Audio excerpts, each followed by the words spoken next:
नमस्कार, सुबह के 9 बजने वाले हैं। वक्त है 9 की 9 खबर का और मैं हूं आपके साथ विभा उपाध्याय। बुलेटिन की शुरुआत इस वक्त बड़ी खबर के साथ। खबर रांची से आ रही है, जहां झारखंड में आईएएस अधिकारियों का तबादला किया गया है।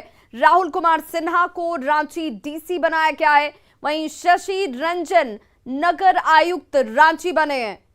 ए दोड्डे की बात करें तो पलामू डीसी की भूमिका वो निभाते हुए नजर आएंगे। भोर सिंह यादव को लातेहार डीसी बनाया गया है, वहीं अबू इमरान को चतरा का डीसी बनाया गया है। नितिन मदन कुलकर्णी राज्य वित्त आयोग के अध्यक्ष बनाए गए हैं। राहुल शर्मा को राज्यपाल के प्रधान सचिव के तौर पर नियुक्त किया गया है।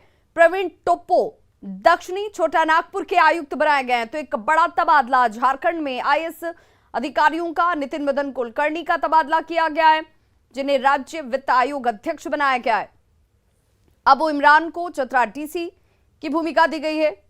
राहुल शर्मा को जिम्मेदारी के तौर पर राज्यपाल के प्रधान सचिव बनाया गया है। इस वक्त की बड़ी खबर वैशाली से आ रही है, जहां बारात के दौरान मारपीट में युवक की मौत हो गई, जिसके बाद लोगों ने आक्रोश जाहिर किया। घटना भगवानपुर थाना क्षेत्र के कीरतपुर स्थित राजाराम गांव की है। बताया जा रहा है कि बारात में डांस को लेकर विवाद हुआ, जिसके बाद मारपीट में युवक जख्मी हो जाता है। इस युवक के साथ जमकर मारपीट की गई थी। उसकी हालत इस मारपीट में बिगड़ गई। परिजनों ने युवक को अस्पताल पहुंचाया, लेकिन इलाज के दौरान युवक की मौत हो जाती है। फिलहाल पुलिस अब इस पूरे मामले की जांच में जुटी है। बच्चा लोग डांस करने के लिए मारपीट किया। उसके बाद मारपीट खत्म हो गया तो 2 बजे रात के सुरेंद्र राय का बेटा, गणेश राय का बेटा और 20 से 25 अज्ञात लोग आए मेरे दरवाजे पर। दरवाजा मान की कस के मारे बाहर निकले। मेरा पत्नी बाहर निकली, चुटकी पकड़ के उठा के जमीन पर गिरा दी।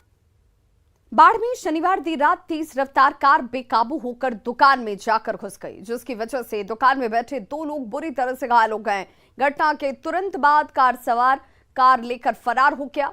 कार सवार ने भागने के दौरान 2 और लोगों को टक्कर मारी। घटना में गंभीर रूप से घायल 3 लोगों का इलाज इस वक्त पटना में किया जा रहा है। वहीं मामला बाढ़ थाना के नजदीक मसूद बीघा के पास की है। स्थानीय पुलिस कार सवार की तलाश में जुटी है। यहाँ पर लगभग 8:45 बजे एक्सीडेंट हुआ है। एक नई अर्टिगा गाड़ी थी, जो यहाँ पर कुछ रुक के ठंडा वंडा पिया और उसके बाद गाड़ी आगे बढ़ाया तो अनबैलेंस होकर गाड़ी सीधे जाके दुकान में धक्का दे मारा। एक ही रिक्शा था, ऑटो में धक्का मारा। हाँ, एक ही रिक्शा को वाले को धक्का मारा और उसके बाद शराब के नशे में था वो। ये तो प्रशासन बताएगा। भागलपुर के नौगछिया में आरोपी वरुण कुमार के भतीजे को गोली मारने की घटना ने अब तूल पकड़ लिया है। घटना के बाद आक्रोशित ग्रामीणों ने पुलिस की कई गाड़ियों में तोड़फोड़ की। थाना प्रभारी की पिटाई की गई, जिससे उनका सिर फट गया। ग्रामीणों और पुलिसकर्मियों के बीच झड़प होती है। ग्रामीण गोली चलाने वाले थाना प्रभारी और पुलिसकर्मियों की बर्खास्तगी की मांग पर अड़े हुए हैं। वहीं मौके पर भारी संख्या में पुलिस बल की तैनाती की गई है। घटना के बाद से ग्रामीणों में आक्रोश देखा जा रहा है।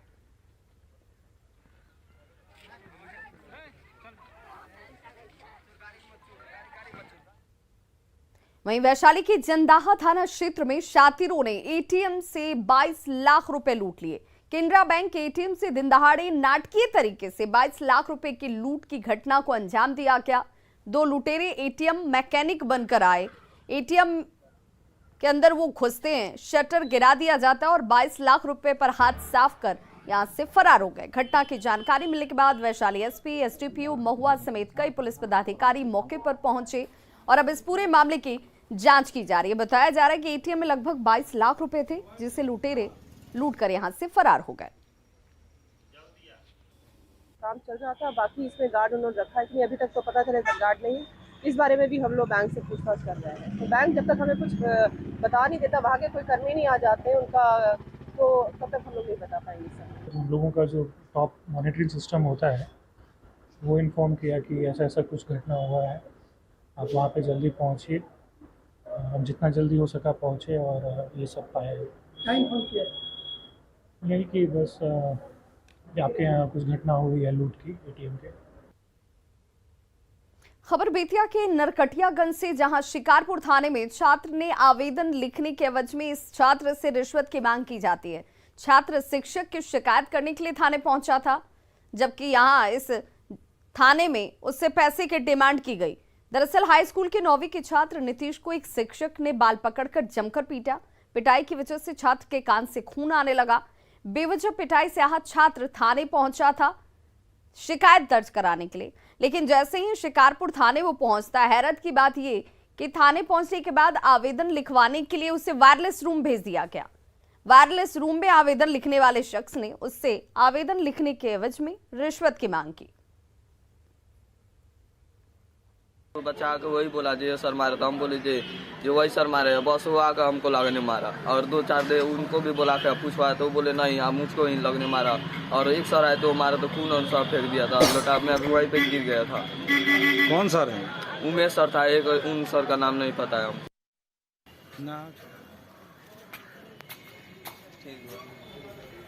सिवान सदर अस्पताल में 3 मौत के बाद कोहराम मच गया। प्रसव के दौरान महिला और जुड़वा बच्चे की मौत हो गई। एक साथ 3 मौतों के बाद परिजनों में चीख पुकार मच जाती है। दरअसल लेबर पेन से तड़प रही महिला को आनन फानन में सदर अस्पताल पहुंचाया गया था। अस्पताल में महिला को जुड़वा बच्चों को जन्म देने के बाद महिला की हालत बिगड़ गई, जिसके तुरंत बाद तीनों ने ही दम तोड़ दिया। उल्टा सांस भइल, उल्टा सांस भइल रात अथी करी दवाई लिख के लो देते बा लियाते पेंशन सब करते पेंशन आधा घंटा में सब हो गेल। काय लगला लो हमके रोत टेंशन कुछ बतावते नहीं खेलो, कौन से बताओ लो ना का भइल, बताओ लो ना का भइल, तो कहता लो जे लोग बतावते नहीं खेलो। एक्सीजन बंद हो गल तन के लग। खगड़िया के हरदासचक गांव में झाड़ फूक करने वाले शख्स की पीट कर हत्या कर दी गई। बताया जा रहा है कि गांव के ही एक युवक का मोबाइल चोरी हुआ, जिसके बाद वो हित सदा नाम के शख्स के पास पहुंचा और फिर मोबाइल का पता चल गया। जिस घर से मोबाइल की बरामदगी हुई, उसके परिवार वालों ने फोन कर हित सदा को अपने घर बुलाया और इस कदर पीटा कि उसकी मौत हो जाती है। हत्या का आरोप हरदासचक गांव के ही रहने वाले वकील तांती पर है। घटना के बाद परिजनों का बुरा हाल है। जैन जोगिन इस पर भरोसा रहता था, तो वैसे व्यक्ति को जो है थोड़ा सा ही पता नहीं झाड़ फूक करते थे कि क्या करते थे। हमको लगता है कि इसी एवज में हो सकता है उनके साथ इस तरह का अंजाम दिया गया। झाड़ फूक करने के लिए अपने घर बुलाया और वहीं उसको मारपीट कर जख्मी कर दिया गया, जिसे सदर अस्पताल में भर्ती कराया गया है। और उसकी साइकिल वकील तांती के घर में बरामद हुई है। आज मोहब्बत और कुर्बानी का त्योहार बकरीद देश भर में मनाया जा रहा है। राजधानी पटना में भी सैकड़ों की संख्या में मौजूद नमाजियों ने नमाज पढ़ी। वहीं बकरीद को लेकर जिला प्रशासन की तरफ से सुरक्षा सहित तमाम व्यवस्थाएं चाक चौबंद नजर आईं। देखिए पटना से हमारी संवाददाता रितु रोहिणी की रिपोर्ट।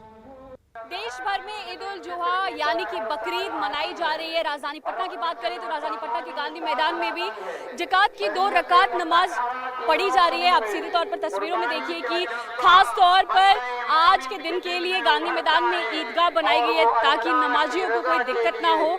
और तमाम जो जिला प्रशासन है उसकी तरफ से व्यवस्था की गई है, चाहे वो गर्मी को देखते हुए पीने का पानी हो या फिर सुरक्षा के लिहाज से तमाम व्यवस्थाएं जो है वो दिखेगी। ईद के बाद बकरीद जो है वो मुसलमानों का सबसे बड़ा त्यौहार होता है। इसे कुर्बानी के त्यौहार के तौर पे भी जाना जाता है। तो साफ तौर पर देखिए जो तमाम लोग हैं वो गांधी मैदान में इकट्ठा हुए हैं, ज़कात की जो नमाज है उसको पढ़ रहे हैं। और साफ तौर पर आप देखिए जो भाईचारे का संदेश देने की कोशिश की जा रही है। अगर हम बात करें ईद के बाद जो है ये मुसलमानों का सबसे बड़ा त्यौहार होता है, तो ऐसे में कोरोना के बाद ये साफ तौर पर कोरोना के बाद पहली बार है जब इस तरीके से लोग जो हैं बकरीद के मौके पर एक साथ जुटे हैं, अपने परिवार के साथ लोग यहाँ पर आए हैं और काफ़ी खुशी के साथ इस परिवार के साथ मना रहे हैं इस त्यौहार को। न्यूज़ 18 के लिए रितु रोहिणी, पटना। गया में पिंडदान के लिए लाखों पिंडदानी देश और विदेश से पहुंचते हैं, लेकिन इन तीर्थयात्रियों के ठहरने को लेकर सरकार की तरफ से कोई व्यवस्था नहीं है। तीर्थयात्रियों के ठहरने के लिए तीर्थ भवन के निर्माण की मांग अब बेहद तेज हो गई है। गया शहर के कोलरा अस्पताल मैदान में एक बड़ा तीर्थ भवन बनाने की योजना जरूर थी, लेकिन ये योजना अब तक पूरी नहीं हुई। दूर दराज से आए यहाँ जो तीर्थयात्री हैं वो तीर्थ भवन के निर्माण की मांग कर रहे हैं। लोगों का कहना है कि जब वो यहाँ पहुंचते हैं तो पिंडदान के लिए उन्हें होटलों में रुकना पड़ता है या फिर पंडा समाज की धर्मशालाओं में। ऐसे में सरकार को गया में तीर्थ भवन का निर्माण जरूर कराना चाहिए।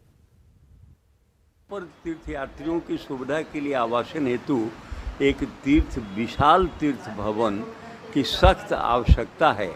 अब तक के लॉजिंग हाउस समिति के एक छोटे से 24, 25, 30 कमरे का जो भवन है वह जितनी संख्या में यात्री आते हैं उनके लिए पर्याप्त नहीं है। बड़े बड़े तीर्थ स्थल पर हैं बने हुए, हरिद्वार में हैं और जगह पर हैं, यहाँ आज तक पता नहीं है। ये दुखद है। जरूरी है काहे कि दूर से लोग आते हैं, वहाँ रहने खाने पीने और व्यवस्था बहुत जरूरी है। हम लोग भी अभी आए हैं लेकिन अगल बगल में कोई वैसा व्यवस्था नहीं लग रहा है। लेकिन सरकार से यही मांगे कि यहाँ एक तीर्थ स्थान हो, बढ़िया हो और जगह में सब चीज व्यवस्था हो। जी के मकान में और कहाँ सरकारी होना चाहिए ना। तीर्थ रहता है, तीर्थ धाम जहाँ है सगरो, लेकिन ये गया में नहीं है। के लिए पंडित जी के घर के पास रहना भाई से सरकारी होना चाहिए व्यवस्था। शौचालय का व्यवस्था होना चाहिए, नहाने का लेडीज का अलग होना चाहिए, जेंट्स का जैसे हुए तिकाजी खुले पर जहाँ हुए सब पर। खबर रोहतास से, जहां नौहट्टा प्रखंड के राजकीय मिडिल स्कूल में परछा में डीएम धर्मेंद्र कुमार ने स्कूली बच्चों के साथ जमीन पर बैठकर मिड डे मील की खिचड़ी खाई।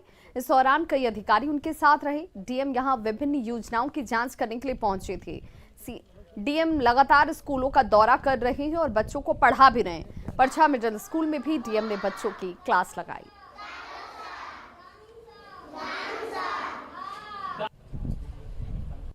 विद्यालयों का जांच, नल जल का जांच, आंगनबाड़ी सेंटर का जांच, सामुदायिक जो स्वच्छता जो हमारा केंद्र होता है वहाँ का जांच हुआ है। जांच में कुछ शिकायतें जो है प्राप्त हुई हैं। खबर गोपालगंज से, जहां रफ्तार का कहर देखने को मिला। बरौली थाना क्षेत्र के सिवान सरफरा रोड पर एक ट्रक का स्टीयरिंग फेल हो गया, जिसके बाद वो ट्रक कार को टक्कर मारते हुए पेड़ से जाकर टकरा गया, जिसमें ड्राइवर ट्रक में ही फंस गया। क्रेन और जेसीबी की मदद से ट्रक के केबिन को तोड़ा गया और ड्राइवर को बाहर निकाला गया। ये तस्वीरें आपके सामने एक्सक्लूसिव, और तस्वीरों में आप देख सकते हैं कि कैसे ट्रक पेड़ से दब चुका है और ट्रक के केबिन में ड्राइवर जख्मी होकर फंसा हुआ है। हादसे के बाद घायल ड्राइवर को बचाने के लिए स्थानीय लोगों की भीड़ इकट्ठा हो गई। पुलिस का कहना है कि ट्रक पर एस्बेस्टस लदा हुआ था जो सिवान से बरौली जा रहा था।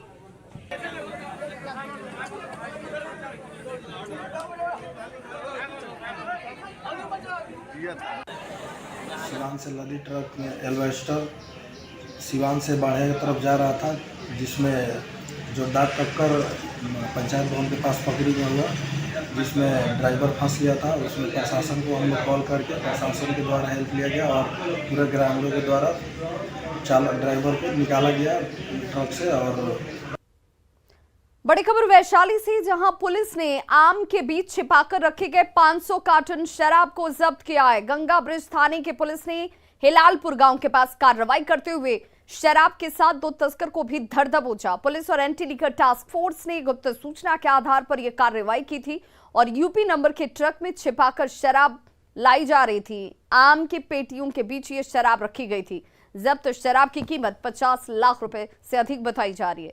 फिलहाल पुलिस आरोपी तस्कर के खिलाफ मामला दर्ज कर पूछताछ में जुट गई है। जिला का एलटीएफ टीम और गंगाब्रिज थाना के सहयोग से एक गाड़ी हिलालपुर में पकड़ा गया था। ट्रक 6 चक्का ट्रक था, यूपी नंबर का ट्रक था। सूचना थी कि इसमें शराब जा रहा है, तो जब ट्रक पकड़ा है तो इसमें आम लदा हुआ था। आम के अंदर में शराब छिपाया हुआ था। हरियाणा रेलवे शराब है, करीब 4400 कुछ लीटर शराब पकड़ा है उसमें, अंग्रेजी शराब। और स्थानीय ही 2 कारोबारी उसमें पकड़े गए हैं।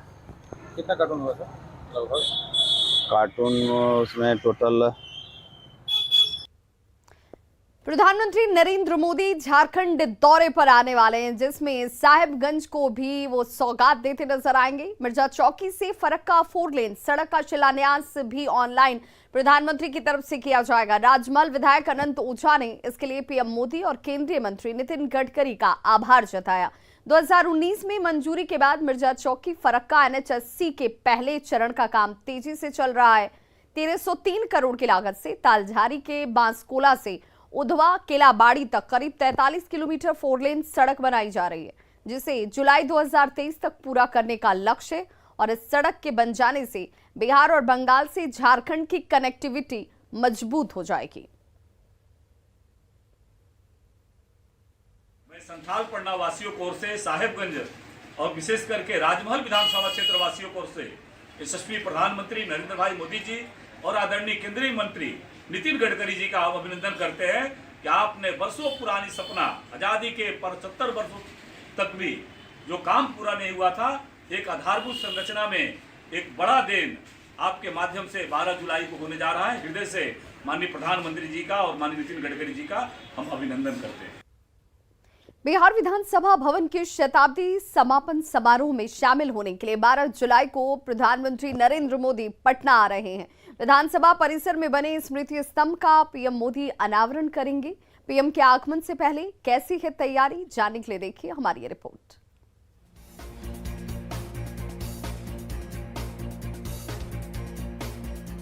यही वो स्मृति स्तंभ है जिसका लोकार्पण 12 जुलाई को पीएम मोदी करने वाले हैं। ये पहला मौका होगा जब देश के प्रधानमंत्री बिहार विधानसभा परिसर में आ रहे हैं। बिहार विधानसभा के कार्यक्रम में शामिल होने के लिए आजादी के बाद पहली बार कोई प्रधानमंत्री बिहार आ रहे हैं। खास तौर पर यह स्मृति स्तंभ है जिसका उद्घाटन, लोकार्पण जो है वो प्रधानमंत्री नरेंद्र मोदी के द्वारा किया जाएगा। इसके साथ ही साथ बिहार विधानसभा का जो संग्रहालय है उसका शिलान्यास होगा और जो गेस्ट हाउस बनाया जा रहा है उसका भी शिलान्यास प्रधानमंत्री नरेंद्र मोदी करेंगे। 12 जुलाई को आयोजित कार्यक्रम की जोरदार तैयारियां चल रही हैं। तैयारियों का जायजा लेने के लिए विधानसभा अध्यक्ष, मुख्य सचिव और डीजीपी सहित कई अधिकारी शनिवार को विधानसभा पहुंचे और बारीकी से तैयारियों का मुआयना किया। शताब्दी स्मृति स्तंभ के माध्यम से लोगों को यह बताने के लिए कि ये जनतंत्र की धरती है और इस जनतंत्र का संदेश पूरे देश ही नहीं दुनिया तक जाए, माननीय प्रधानमंत्री जी ये गौरव प्रदान करने आ रहे हैं। बिहार विधानसभा भवन का शताब्दी वर्ष मनाया जा रहा है। इन 100 सालों में विधानसभा ने कई उतार चढ़ाव देखे हैं। इसी को यादगार बनाने के लिए बिहार विधानसभा के ठीक बीच में सेंचुरी पिलर का निर्माण कराया गया है। पटना से न्यूज 18 के लिए शैलेंद्र कुमार की रिपोर्ट। और बड़ी खबर इस वक्त आ रही है बांका से, जहां पर छापेमारी करने के दौरान पुलिस टीम के ऊपर ही फायरिंग कर दी गई है। बालू के अवैध खनन को लेकर पुलिस की टीम यहां छापेमारी करने पहुंची थी, लेकिन छापेमारी के दौरान पुलिस पर फायरिंग की गई है। रजौन के रामपुर और दयालपुर बालू घाट पर माफियाओं ने पुलिस टीम पर ही फायरिंग शुरू कर दी। फायरिंग कर 2 ट्रैक्टर लेकर ये फरार बताए जा रहे हैं। बालू माफिया यहां से फायरिंग करने के बाद फरार हुए हैं। एक ट्रैक्टर और बाइक को पुलिस ने हालांकि जब्त कर लिया। फायरिंग करने वाले की पहचान का पुलिस दावा कर रही है।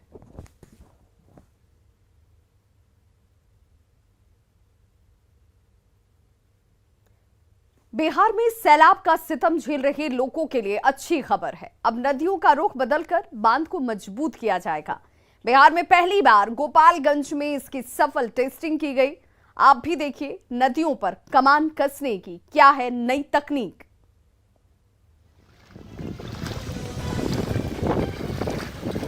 गोपालगंज में हर साल बाढ़ तबाही मचाती है।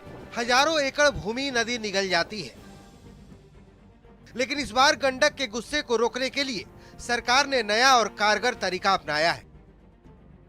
नदी किनारे काले रंग का बांध की तरह दिखने वाला ये है जियो ट्यूब, जिसकी मदद से अब नदियों का रुख बदलकर बांध को मजबूत किया जा रहा है।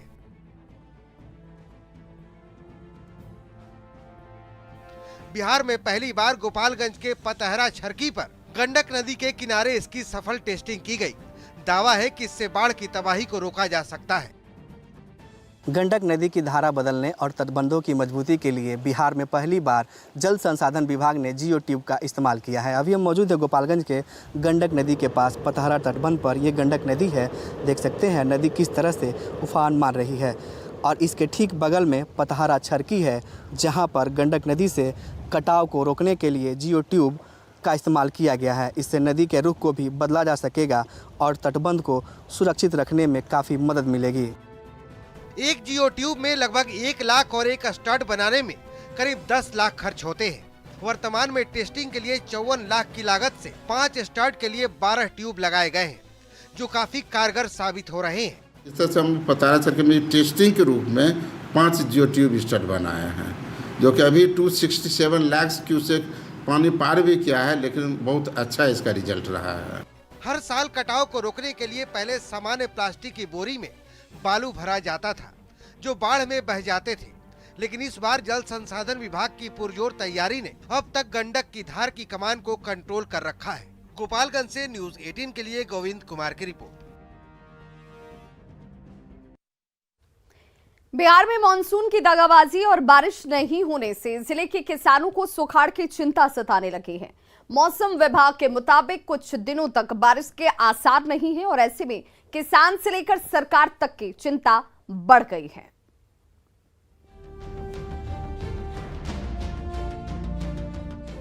खड़े बिचड़े के बीच खेत में पड़ी ये दरारें मेघ मांग रही हैं। मांग रही हैं अपने लिए कुछ बूंदे, ताकि सूखती उम्मीदें थोड़ी गीली हो सके। ये हाल तब है जब बादल के बरसने का मौसम है। सुखाड़ के हालात से किसानों को डराने वाली ये तस्वीर बेतिया की है, जहां के किसान सूखती उम्मीदों से सहमे हुए हैं। फसल सूख रहल बा, खेत में दरार पड़ रहल बा, पानी होते नहीं खे। समस्या तो बहुत बड़ा बा, कभी सुखाड़ हो जाता तो कभी दहाड़ हो जाता। किसान एकदम जी जान लगा के खेती कर रहल बा, लेकिन फायदा कुछ नहीं है बुझा। किसानों को परेशान करने वाली बात यह है कि बिहार के 1 दर्जन से ज्यादा ऐसे जिले हैं जहां अभी तक सिर्फ 24% ही बारिश हुई है, जो किसानों की मुसीबत बढ़ाने वाली है। अगले कुछ दिनों तक राज्य में बारिश होने की कोई संभावना नहीं है। लगभग 14 ऐसे जिले हैं जहां पे सूखे जैसी संभावना जो है वो बनती जा रही है और अभी तक बिहार में इन इलाकों में 14-15 जिलों में सिर्फ 24% ही बारिश हुई है, जो सबसे बड़ा चिंता का कारण है। अगर मौसम विभाग की माने तो बारिश होने की फिलहाल संभावना भी नहीं जताई जा रही है। मौसम विभाग का कहना है कि 10 तारीख तक कोई बारिश होने की संभावना नहीं है। साथ ही जो तापमान है उसमें भी काफी वृद्धि देखी जाएगी। सुखाड़ की आशंका को देखते हुए शुक्रवार को सीएम नीतीश कुमार ने समीक्षा बैठक की थी। इस दौरान अधिकारियों को हर हालात पर नजर रखने का निर्देश दिया था। जाहिर है मौसम की बेरुखी को देखते हुए बिहार सरकार चिंतित भी है और तैयार भी। न्यूज़ 18 के लिए बेतिया से प्रफुल्ल कुमार और पटना से रवि एस नारायण की रिपोर्ट। तो खबरों का सिलसिला लगातार जारी, आप देखते रहिए न्यूज़ 18 बिहार झारखंड। यहाँ खबरों का सिलसिला कभी नहीं थमता।